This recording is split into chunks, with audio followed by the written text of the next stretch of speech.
ba 3 heures waaye gisaguñu benn añ bu fa wàcc seegu añ de benn wàcc seegu ah ah xiif nañ kay man de xam naa caaf li ma yéegas néew sax moomu téye waaye kon ki dong Ibra Faat la Ibra Faat lu mu def tooy du ñëw mukk fu gaa yi dem moom benn ndong la fa yebal wala ñaar du ñëw moom bu yëngatu di tooy ah daanaka moom kii yem rek ndax kii defu dara nekk fi di wër rek mbaxanaam mi xaw ma café ñan ñeer wàllu café gi Babacar Seck mi fi gisagoon néew mën xamutum fu mu dugg yoo de benn café ngoon rek doy na nag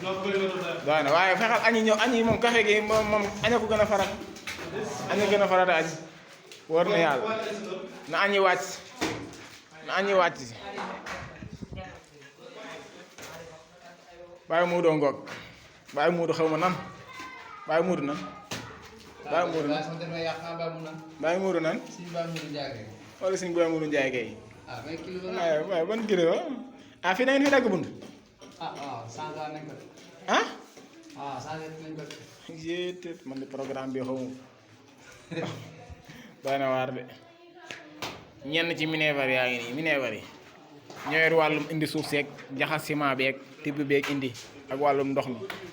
waaw Baye Fall la ngoog Baye Fall góor yi waay bidon bi daa diis de 30 litres la sëñ bi dee ko def ndànk waaw noo nga yaa ngoog noo ngay Babacar Seck yi siyaar nañ leen de